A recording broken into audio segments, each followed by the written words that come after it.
திமுக ஒரு காலத்திலும் கூட்டணி இல்லாமல் வெற்றி பெறவில்லை. சட்டசபையில் தவறான தகவல்களும் பரப்பப்படுகிறது. திமுக மீதும் பல்வேறு ஊழல் குற்றச்சாட்டுகள் இருக்கிறது.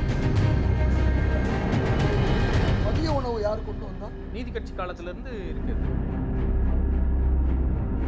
கலைஞர் ஆட்சி காமராஜருக்கு பிறகு முஸ்லீம்களுக்கு செய்தது வேறு எந்த ஆட்சியும் இல்லை. நாங்கள் சட்டசபையுடைய ஒளிபரப்பை பண்ணுவோன்னு திமுக சொன்னாங்க, செய்யலை. செய்திருந்தால் இன்னும் மோசமான சட்டமன்றத்தை நம்ம பார்த்துருக்கோம். கேட்கக்கூடிய ஒரு தலைவராக உதயநிதி இருக்கிறார். நான் இன்னைக்கு பாராட்டேன். திமுகவினர் அராஜகமாக நடக்கிறாங்க. அதுக்கு பதிலாக தாவேகா 2 பேருமே தவறு என்றுதான் சபாநாயகர் சொல்றாரு. இந்திரா காந்திக்கு எதிராக அரைக்கி என்றும் நீங்கள் விதவை உங்களுக்கு நாங்கள் ஆளுவு தர்றோம் சொல்லும் செஞ்சாங்க. வெளியே போனது அவங்க தான், நாங்கள் அனுப்பலை. போன பிறகு நேருவின் மகளே வருக, நிலையான ஆட்சி தலைவர் எங்களை கூப்பிட்டாங்க. நீங்கள் கட் பண்ணி இருந்திருக்கலாமே. அவ்வளோ பண்ண காங்கிரஸ் அதுக்கு பிறகு 2 கட்சிகளாலும் திராவிட கட்சிகளாலும் கொஞ்சம் கொஞ்சமாக அழிக்கப்பட்டது. பிரைம் மினிஸ்டர் கேண்டிடேட்டாக விஜய் வந்துட்டா காங்கிரஸோட பார்வை என்னவா? தாவேகா இந்தியா கூட்டணியில் இருக்கா, இந்தியா பிளாக்ல இருக்கா? இன்னும் அந்த கட்சியில் இருக்கக்கூடிய சிலர் அவர்கள் நம்முடைய ரசிகர் மன்றம் மூடில் இருக்காங்க. இந்தியா கூட்டணியின் வெளியில பேரளவுக்கு இருந்தா கூட அந்தந்த மாநில தேர்தல்களை தனித்தனியா சந்திக்கும் போது எப்படி உங்க மேல ஒரு நம்பிக்கை வரும்?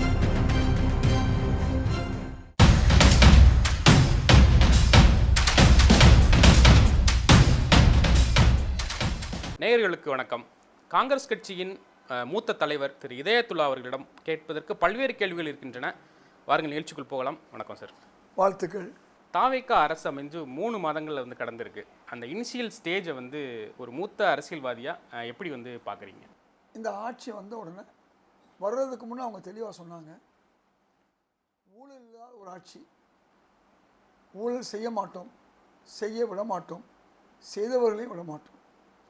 இதில் அவங்க தெளிவாக இருப்பாங்கன்னு எங்களுக்கு தெரியும். எப்படி தெரியும் சொன்னால், அவரை பொறுத்தவரை அவ்வளவு ஊழல் செய்ய வேண்டிய அவசியத்தில் இல்லை. அவருடைய சட்டமன்ற உறுப்பினர்கள் 10 கோடியோ 20 கோடியோ கொடுத்து வெற்றி பெறவில்லை. அப்படி என்று சொன்னால் இயல்பாக 50-60 வருஷத்துக்கு முன்னால் காங்கிரஸ் ஆட்சியில் எப்படி எந்த செலவும் இல்லாமல் எம்எல்ஏக்கள் வந்தார்களோ, பெரிதாக ஊழல் ஒன்றும் இல்லையோ, அந்த நிலை மீண்டும் வரலாம் என்ற அடிப்படையில் தான். இது காங்கிரஸ் ஆட்சியில் மட்டுமல்ல, எம்ஜிஆர் கட்சி ஆரம்பித்து முதல் தேர்தல் நிற்கும் போதும் கூட அன்றைக்கும் பெரும்பாலும் செலவு செய்யாமல் தான் ஆட்சியை பிடித்தார்கள். முதல் ஒரு 3 வருஷம் ஊழல் இல்லாத ஒரு ஆட்சியை எம்ஜிஆர் காட்டினார். ஆனால் அதன் பிறகு வேறு வழி இல்லை, அது வேறு வழியிலே சென்றது. அதனால்தான் அதிமுக பல்வேறு ஊழல் வழக்குகளில் அமைச்சர்கள் தண்டிக்கப்பட்டார்கள். ஏன் முதலமைச்சரே தண்டிக்கப்பட்டார். இவையெல்லாம் நாம் பார்த்தோம். திமுக மீதும் பல்வேறு ஊழல் குற்றச்சாட்டுகள் இருந்தது. அதிமுகவிலே ஊழல் செய்தவர்கள் கூட திமுகவுக்கு சென்று விட்டார்கள், அங்கே அமைச்சராகவும் ஆனார்கள். இப்படிப்பட்ட ஒரு சூழலில் 59 ஆண்டுகளுக்கு முன்னால் உள்ள காங்கிரஸ் ஆட்சியில் ஊழலை பெரிதாக பார்க்க முடியாது. அப்படிப்பட்ட ஒரு ஆட்சியை விஜய் தருவார் என்று நினைத்தோம். வந்ததிலிருந்து கடந்த 100 நாட்களாக பல்வேறு இடங்களிலே ஊழலை ஒழிப்பதற்கான ஒரு முயற்சி எடுத்தார். முதல்ல 700க்கும் மேற்பட்ட டாஸ்மாக் சாராய கடைகளை அவர் நிறுத்தினார். அதுவே ஒரு நல்ல துவக்கம். அது மட்டுமல்ல, அதிமுக செய்த சாதனைகளை, நலத்திட்டங்களை இவர் அத்தனையும் தொடர்கிறார். திமுக செய்த, அதிமுக செய்த நலத்திட்டங்களை தாவேகா தொடர்றாங்க அப்படிங்கிறது வரவேற்கத்தக்கதான். ஆனால் இந்த பேரத்தை மாற்றுறது அப்படிங்கிறத தொடர்ந்து ஒரு குற்றச்சாட்டாக எதிர்க்கட்சிகள் வச்சுட்டு வராங்க. நல்ல கேள்வி. இது ஏன் இதை பண்ணணும்? நல்ல கேள்வி. மதிய உணவு யார் கொண்டு வந்தா? நீதி கட்சி காலத்திலிருந்து இருக்குது. நீதி கட்சி சென்னையில் மட்டும்தான் கொடுத்துச்சு. இல்லை, ஒரு இனிஷியல் ஸ்டேஜாக அவங்க தானே கொண்டு. சென்னை என்பது வேறு, இந்தியா முழுக்க. சென்னையில் சில மாநகராட்சி பள்ளிகளில் கொடுத்தாங்க. காமராஜர் அதுக்கு முன்னே எவ்வளோ பெரியவர்கள்லாம் அந்தந்த ஊர்களில் கொடுத்துருக்காங்க. அதனால் பெருந்தலைவர் காமராஜர் தான் கொண்டு வந்தார். அதுக்கு இப்போ பேர் பெருந்தலைவர் காமராஜ் பேரில் இருக்கா? எம்ஜிஆருடைய சத்துணவு திட்டம் இருக்கு. அதுக்காண்டி யாரும் வருத்தப்படல. காமராஜ் பேரை மாற்றிருக்கக்கூடாது, மாற்றுறது அவங்களுடைய. அதே மாதிரி அதிமுக கொண்டு வந்த பல திட்டங்களை திமுக மாற்றிருக்கு. அப்போ திமுக கொண்டு வந்த திட்டங்களை திரும்பவும் அதிமுக மாற்றினாங்க. இதெல்லாம் வந்து சும்மா மாற்றலை. உதாரணமாக 5வது வகுப்பு வரை காலை உணவு திட்டத்தை முன்னாள் முதல்வர் ஸ்டாலின் கொண்டு வந்தார், நன்றாக தெரியும். அது ஏற்கனவே உள்ள மதிய உணவு திட்டம் நீச்சு தான். இந்த ஆட்சி வந்து 8ஆம் வகுப்பு வரை கொடுக்கும்போது மாற்றம் கொண்டு வர்றாங்க, அதுக்கு கூடுதல் பணம் ஒதுக்குறாங்க, அதுக்கு பேர் மாற்றுறாங்க. இப்போ கடந்த இந்த வாரங்களில் நம்ம எடுத்துக்கிட்டோம் அப்படின்னா சட்டசபை வந்து மிக கடுமையான வாக்குவாதங்களை வந்து நம்ம பார்த்துட்டு வந்துருக்கிறோம். குறிப்பாக வந்து மதுரை மத்திய சட்டமன்ற தொகுதி உறுப்பினர் வந்து ஒரு கடுமையான குற்றச்சாட்டை வந்து முன் வச்சார். திமுக வந்து இஸ்லாமியர்களுக்கு எதிரான கட்சி அப்படிங்கிற அளவுக்கு ஒரு பேச்சுவார்த்தைகள் வந்துச்சு. அதற்கு கவுண்டர் பாயிண்ட்டாக வந்து தமிமும் அன்சாரி அவர்களும் பேசினாங்க, ஜவாஹிர் அவர்களும் பேசினாங்க. நீங்கள் நெடிய காலமாக வந்து திமுகவோட கூட்டணியில் பயணித்தவங்க, திமுக உண்மையாலுமே அப்படி ஒரு ஸ்டாண்டில் இருந்துச்சா? இங்கே நான் திமுக என்று சொல்வதை விட கலைஞர் ஆட்சின்னு நான் சொல்ல முடியும். எனக்கு தெரிஞ்சு கலைஞர் ஆட்சி காமராஜருக்கு பிறகு முஸ்லீம்களுக்கு செய்தது வேறு எந்த ஆட்சியும் இல்லை. திரும்பவும் நான் சொல்கிறேன், கலைஞர் ஆட்சி ஒரு ஆட்சி என்பது சிறப்பாக முஸ்லீம்களுக்கு செய்தது அதுதான். எப்பொழுது இடஒதுக்கீடு கிடைச்சது உங்களுக்கு நன்றாக தெரியும். 2007 நான் ஒரு இலக்கிய மாநாடு செய்தது, உலக மாநாடு. எல்லா நாடுகளிலும் வந்தாங்க. நான் பொதுச் செயலாளர். அதில் ஆளுநரையும் வரவழைத்திருந்தோம், நம்முடைய முன்னாள் முதல்வர் கலைஞரையும் வரவழைத்திருந்தோம். அந்த நேரத்தில் நான் தான் வரவேற்புரையில் இஸ்லாமியர்களுக்கு 7 விழுக்காடு இட ஒதுக்கி எனக்கு 5 விழுக்காடு கொடுங்கன்னு கேட்டேன். நீண்ட காலமாக அவர் கொடுக்காமல் இருந்தார். கலைஞர் கொடுக்கல, பல காரியங்களை கொடுத்தார். காகிதம் இல்லத்து காலேஜை உருவாக்குறது, வக்குஃபு கல்லூரிக்கு உதவுனது, இப்படி கல்வித்துறையிலையும் பல உதவிகளை செஞ்சார். உருது முஸ்லீம்களை பிற்படுத்தப்பட்டவர்களை கொண்டு வந்தார். இப்படி பல சாதனைகள் செஞ்சார், நான் மறுக்க மாட்டேன். ஆனால் இந்த இடஒதுக்கீடு எப்போ கிடைச்சிச்சு சொன்னால் என்னுடைய கோரிக்கையில் கிடைச்சிச்சு. அப்போ நேற்று சட்டசபையில் தவறான தகவல்களும் பரப்பப்படுகிறது. என்ன சொல்லியிருக்கணும், நாங்கள் போராடணும் கேட்டோம் என்று நீங்கள் சொன்ன மிஸ்டர் தமிமுன் அன்சாரியோ ஜவாஹிர்லாவோ சொல்லியிருக்கணும். ஆனால் சொல்லலை. அவங்க கேட்டாங்க, யாருமே கேட்காம இல்லை, முஸ்லீம் தலைவர் எல்லாரும் கேட்டாங்க. எப்போ கிடச்சிச்சு, எப்படி கிடச்சிச்சு, ஏன் 67லேருந்து 2007 வரை எத்தனை வருஷம் சொல்லுங்க பார்ப்போம்? 40 வருஷம். 40 வருஷம் கிடைக்காது, ஏன் நமக்கு கிடைச்சா நம்ம எடுத்து சொன்ன நிலையத்துக்கு சேர்ந்து. இப்போ அந்த வீடியோ உங்களுக்கு போடுறேன், மக்களுக்கு உங்கள் மூலமாக போய் உண்மை செய்ய. சட்டசபையில் பல பொய்கள் எதிர்கட்சிகள் சொல்கிறாங்க, அதில் பொய் சொல்கிறேன். நம்முடைய நண்பர் இதயத்துல்லா அவர்கள் கர்நாடகத்திலே 4%, கேரளாவிலும் இடஒதுக்கீடு இப்பொழுது நடைமுறையில் இருக்கவேயானால் நாளைக்கு அதற்கான ஆணை அவசர சட்டத்திற்கு நான் மாத்திரமல்ல நம்முடைய ஆளுநரும் கையெழுத்திட தயாராக இருப்பார் என்பதை உங்களுக்கு தெரிவித்துக் கொள்கிறேன். இது 3 வந்தது. நம்முடைய இதயத்துல்லா அவருடைய பேச்சை கேட்கும் பொழுது அழைத்தது வடவிழாவுக்கா அல்லது மாநாட்டிற்கா என்று எனக்கு புரியவில்லை. இருந்தாலும் அவருடைய உரிமையோடு கூடிய கோரிக்கைகள் கையெழுப்படாமல் நிச்சயமாக பரிசீலிக்கப்படும். நம்முடைய இதயத்துள்ளாரு சில கோரிக்கைகளை இங்கே வைத்து அதை நிறைவேற்ற வேண்டும் என்று மேடையிலே சொன்னது மாத்திரமல்ல, என் அருகே வந்து உட்கார்ந்தும் சொன்னார், நீங்கள் இதெல்லாம் நிறைவேற்ற வேண்டும் என்று சொன்னார். மணமேடையிலே மாப்பிள்ளை பெண்கள் பொறுமையாக இருப்பார்கள் என்று பொறுக்கிறது. ஆனால் நம்முடைய இதயத்துள்ளாவினால் பொறுமையாக இருக்க முடியவில்லை என்கிறது என்று அவர் நினைத்தது நடக்கும். கலைஞர் அவர்கள் 5 விழுக்காடு தருவதாக வாக்குறுதி கொடுத்தார். கொடுத்த சில நாட்களில் செல்வி ஜெயலலிதா அவர்கள் ஸ்ரீலங்கத்தில், அது தேர்தல் நேரம், அதனால தான் அவர் உடனே கொடுக்க முடியல, 3 கொடுத்துட்டார். 5 கேட்டோம், 3 கொடுத்துட்டார். மீண்டும் என்னுடைய இல்ல திருமணத்தில் 4 வருஷம் கழித்து வர்றார். நீங்கள் 5 விழுக்காடு தர வேண்டும் என்று சொன்னேன், தருகிறேன் வாக்குறுதி கொடுத்தார். ஆனால் கடந்த ஆட்சியில் 5 ஆண்டுகளாக நான் தொடர்ந்து போராடி கொண்டிருந்தேன். நான் எளிதாக பார்க்கக்கூடிய எதிர்க்கட்சி தலைவராக இருக்கும் பொழுது பார்க்கக்கூடிய மாண்புமிகு அன்றைய முதல்வர் ஸ்டாலின் அவர்களை பார்க்க முடியல, பேச முடியல. அதற்கான அனுமதி எனக்கு கிடைக்கல. ஸோ இது வந்து இதயத்துல்லா அப்படிங்கிற ஒரு தனிநபரை தாண்டி ஒரு தீவிரமான காங்கிரஸ் போராளியினுடைய குரல், அது மூலமாக கிடைத்த வெற்றி அப்படிங்கிறத நான் புரிஞ்சுக்கிறேன். ஆனால் இதிலே வந்து நான் கேட்கக்கூடிய இன்னொரு கேள்வி என்னென்னா, சிறுபான்மையினருக்கு இழைக்கக்கூடிய அந்த அநீதிகளுக்கு எதிராக தொடர்ந்து ஒரு குரல் வந்து திமுகவும் கொடுத்துருக்கு, காங்கிரஸ் சார்பில் வந்து நீங்களும் கொடுத்துட்டு வந்திருக்கீங்க. ஆனால் திருப்பரங்குன்றம் விவகாரமாக இருக்கட்டும், இல்லை வக்பு விவகாரமாக இருக்கட்டும், தாவேகா வந்து பெரிய லெவலில் வந்து தங்களோட எதிர்ப்பை வந்து பதிவு பண்ணலை அப்படிங்கிற குற்றச்சாட்டுகள் பொதுவெளியில் இருக்குது. காங்கிரஸ் வந்து இதை வந்து எந்த நிலைப்பாடில் வந்து பார்க்குது? தாவேகா வந்து உண்மையான ஒரு ஸ்டாண்ட் எடுக்குமா? திமுக அளவுக்கு அக்ரஷனை காட்டுமா? ஏன்னா வக்ஃபு பில் வரும்போதே திமுக தன்னோட இதுவை வந்து நாடாளுமன்றத்திலே வந்து பதிய வச்சுது. ஒரு காங்கிரஸோட மூத்த தலைவராக வந்து இதை நீங்கள் எப்படி பார்க்குறீங்க? திமுக அக்ரஷனாக செஞ்சதுன்னு சொல்கிறீங்க. அவங்க செய்ய வேண்டிய கடமை, ஒரு ஆட்சியில் இருக்கும்போது செய்ய வேண்டிய கடமை அவங்க செஞ்சாங்க. இப்போ இவங்க ஆட்சிக்கு வந்தாங்க. திருப்பரங்குன்றம் விஷயத்தில் என்ன சொன்னார் மாண்புமிகு அமைச்சர் நிர்மல்குமார்? கடந்த வருடங்களில் என்ன நடந்துச்சோ அது தொடரும், அதுக்கு நாங்கள் பொறுப்புன்னு சொல்லியிருக்காரு. அப்போ அடுத்த வருஷம் வரும்போது பார்ப்போம். அதனால் எல்லா ஆட்சியும் அவங்க கையில் பொறுப்பு இருந்தால் அவங்க தான் செய்யணும், செய்வார்கள். நல்ல எதிர்க்கட்சியாக இருந்த திமுக உண்மையிலே முஸ்லீம்களுக்கு தொடர்ந்து போராடணும்னு நினச்சா இந்த ஆட்சிக்கு அந்த விஷயத்தில் உதவிகரமாக இருக்கட்டும். இதுதான் என்னுடைய வேண்டுகோள். சட்டசபையில் ஒரு குற்றச்சாட்டும் பொதுமக்கள் சார்பில் இருந்து அரசியல் புரசலாக வந்து கேட்க முடியுது.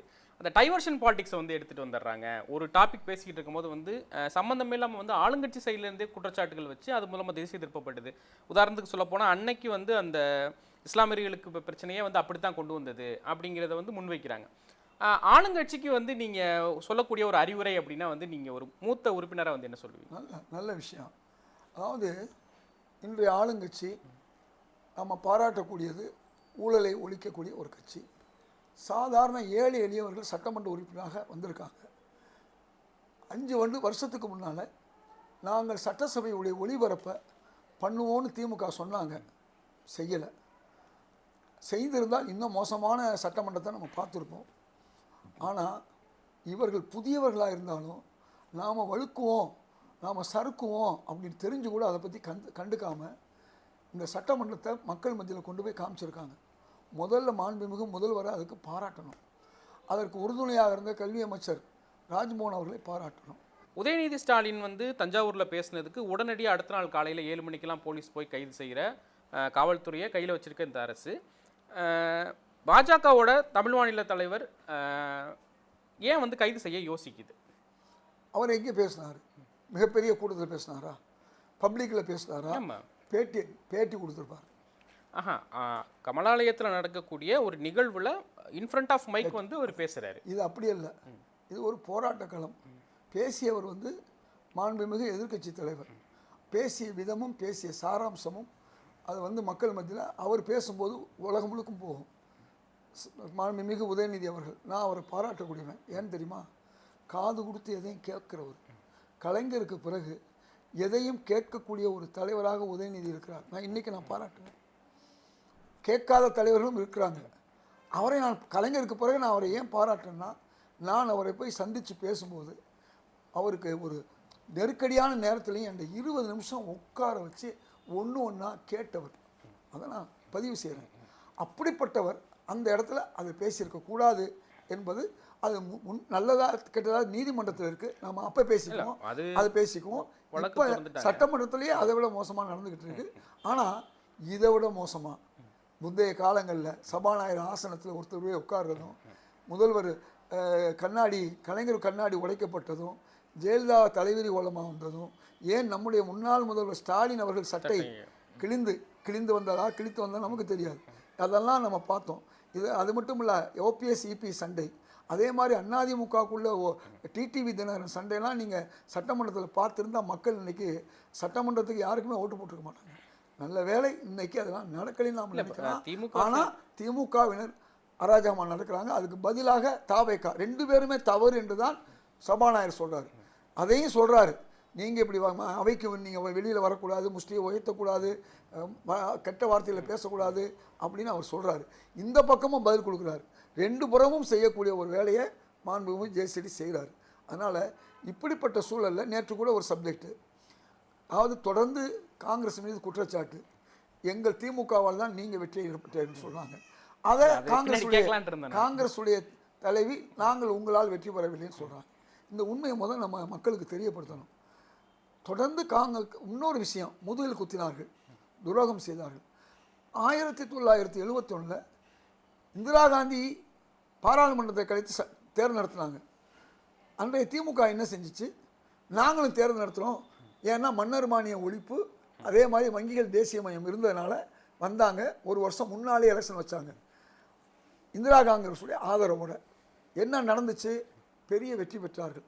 அதன் பிறகு என்ன நடந்துச்சு, இந்திரா காந்திக்கு எதிராக அரைக்கி என்றும் நீங்கள் விதவை உங்களுக்கு நாங்கள் ஆளுவு தரணும் சொல்லும் செஞ்சாங்க. அதற்கு பிறகு நடந்த ஒரு கூட்டத்தில், அதாவது மதுரையில் தாக்குனாங்க. சென்னை வர்ற வரையும் நிறையா ட்ரெயினில் தான் வந்தாங்க, தாக்கப்பட்டார். ஒருத்தர் கண் இழந்தார், அப்துல் காதர். நம்முடைய சித்தன் காயமடைந்தார், நெடுமாறன் காயமடைந்தார். இவ்வளவும் செஞ்ச பிறகு வெளியே போனது அவங்க தான், நாங்கள் அனுப்பலை. போன பிறகு நேருவின் மகளே வருக, நிலையான ஆட்சித்தர்கள் எங்களை கூப்பிட்டாங்க. நீங்கள் கட் பண்ணி இருந்திருக்கலாமே, அவ்வளோ பண்ண. ஒரு நிமிஷம், நீங்கள் அரசியல் வெற்றி பெறணும். எம்ஜிஆர்னு ஒரு சக்தி வந்துருச்சுங்க. எம்ஜிஆர் எங்களோட கூட்டணியில் இல்லைன்னு சொல்லும்போது எங்களுக்கு கூட்டணி கட்சி ஒன்று வேணும். அப்போது நாங்கள் என்ன செஞ்சோம், நாங்கள் 112 இடத்துல நின்றோம், அவங்க 111 இடத்துல நின்றோம், சரிசமமாக நின்றோம். அந்த காலம்தான் காங்கிரஸ் அதுக்கு பிறகு 2 கட்சிகளாலும், திராவிட கட்சிகளாலும் கொஞ்சம் கொஞ்சமாக அழிக்கப்பட்டது. 2வது காங்கிரஸ் பதவியில் இல்லை. அப்போ 3வது கட்சியாக காங்கிரஸ் மாறியது. அப்போ 3வது கட்சி ஆட்சிக்கு வர முடியுமா? முடியாது இல்லையா? அப்போ ஏதாவது ஒரு கட்சியோட கூட்டணி சேரணும். இன்னொன்று ஒன்றியத்தில் ஆட்சியை பிடிக்கணும். அதுதான் அப்போ அவர் கூப்பிட்றாரு, நேருவின் மகளே நாங்கள் வந்தோம். 80ல் 2 பேரும் சேர்ந்து அதிகமான பாராளுமன்ற இடங்களை பிடிச்சோம். எம்ஜிஆரை பின்னுக்கு தள்ளணும். 2 இடம் தான் அவர் பெற முடிஞ்சது. அதை முடித்த பிறகு எங்களை விட்டு அவர்கள் போனார்கள். எம்ஜிஆர் எங்களை எடுத்துக்கொண்டார். அதே பிறகு 1991 அதே மாதிரி ஜெயலலிதா அவர்கள் வந்தாங்க. யாரெல்லாம் வந்தாங்க? ராஜீவ்காந்தியுடைய ரத்தத்தால் வந்தாங்க.